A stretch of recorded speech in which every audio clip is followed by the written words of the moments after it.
కోనసీమ జిల్లాకు టూరిజం ప్రాంతంగా గుర్తింపు తెచ్చేందుకు జాతీయ స్థాయి మహిళా బీచ్ వాలీబాల్ పోటీలు ఎమ్మెల్యే ఆనందరావు ఈ నెల 27, 28, 29 తేదీల్లో జాతీయ స్థాయిలో ఈ టోర్నమెంట్ అంబేద్కర్ కోనసీమ జిల్లా అమలాపురం కోనసీమకు టూరిజం ప్రాంతంగా గుర్తింపు తీసుకువచ్చి పర్యాటకులను ఆకర్షించడానికి ఉప్పలగుప్తం మండలం ఎస్ యానాంలో జాతీయ స్థాయి మహిళా బీచ్ వాలీబాల్ పోటీలు నిర్వహిస్తున్నట్లుగా అమలాపురం ఎమ్మెల్యే ఐతాబత్తుల ఆనందరావు తెలిపారు. తెల్లని ఇసుక బీచ్ ఉన్న ఎస్ యానాంలో ప్రకృతి అందాల నడుమ ఈ నెల 27, 28, 29 తేదీల్లో జాతీయ స్థాయిలో ఈ టోర్నమెంట్ నిర్వహిస్తున్నట్లుగా ఎమ్మెల్యే చెప్పారు. టోర్నమెంట్ బ్రోచర్ను ఎమ్మెల్యే ఆవిష్కరించారు. గోవా, గుజరాత్, కేరళ, పశ్చిమ బెంగాల్, పుదుచ్చేరి, తమిళనాడు, ఒడిశా, ఆంధ్రప్రదేశ్లకు చెందిన జట్లు ఈ టోర్నమెంట్లో తలపడనున్నాయి.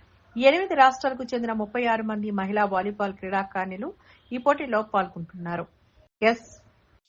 యానాం బీచ్ లో శాశ్వత ప్రాతిపదికన వాలీబాల్ కోర్టును రూపొందిస్తున్నారు. బీచ్ పరిసరాల్లో ఫ్లడ్ లైట్లను ఏర్పాట్లు చేస్తున్నారు. బీచ్ సందర్శకులకు పోటీలను తిలకించే క్రీడాభిమానుల కోసం అమలాపురం నుంచి 30 కిలోమీటర్ల దూరంలో ఎస్ యానాంకి ఆర్టీసీ బస్సులను నడపనున్నారు. కోనసీమ టూరిజం అభివృద్ధికి ప్రతి ఒక్కరూ సహకరించాలని ఎమ్మెల్యే ఆనందరావు కోరారు. నమస్కారం.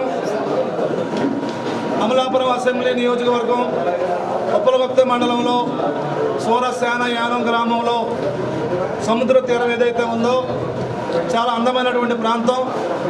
బ్యాక్ వాటర్తో, వైట్ శాండ్తో ఈ జిల్లాలోని రాష్ట్రంలోని ఉన్న బీచ్ల్లోకి వెళ్ళా అందమైనటువంటి బీచ్గా సూరసేన యానం గ్రామం బీచ్ ఉంది. కాబట్టి ఆ బీచ్ని ఆధారం చేసుకుని అమలాపురం అసెంబ్లీ నియోజకవర్గాన్ని, అంబేద్కర్ కోనసీమ జిల్లాని టూరిజంగా అభివృద్ధి చేయడానికి, టూరిజం అభివృద్ధిలో భాగంగా దేశవ్యాప్తంగా, ప్రపంచవ్యాప్తంగా కోనసీమ ప్రాంతానికి టూరిజం గుర్తింపు తీసుకురావడానికి బీచ్లో ఈ నెల 27, 28, 29 తేదీల్లో national beach women volleyball tournament జరుగుతుంది.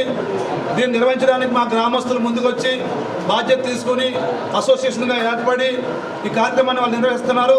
శాసనసభ్యుడిగా ఈ ప్రాంత అభివృద్ధి కోరుకునే వ్యక్తిగా నేను వాటిని ప్రోత్సహిస్తూ వాళ్ళకి అండగా ఉంటూ మరి భవిష్యత్తులో ఈ ప్రాంతాన్ని టూరిజం డెవలప్ చేయడానికి ప్రతి ఏటా ఈ కార్యక్రమం నిర్వహించేలాగా వారు నిర్ణయం తీసుకున్నందుకు వారికి ప్రత్యేకంగా అభినందనలు తెలియజేసుకుంటూ, అలాగే ఆంధ్ర అధికారులు సహకరిస్తున్నారు, వారికి కూడా అభినందనలు తెలియజేసుకుంటూ మరి ఈ యొక్క కార్యక్రమాన్ని జయప్రదం చేయడానికి అంబేద్కర్ కోనసీమ జిల్లా ఉన్న ప్రతి వ్యక్తి కూడా ఇది నా కార్యక్రమం అనుకుని టూరిజం అభివృద్ధిని మనసులో పెట్టుకుని అందరూ వచ్చి ఈ కార్యక్రమాన్ని జయప్రదం చేయాలని పేరున కోరుకుంటూ సెలవు తీసుకుంటున్నాను.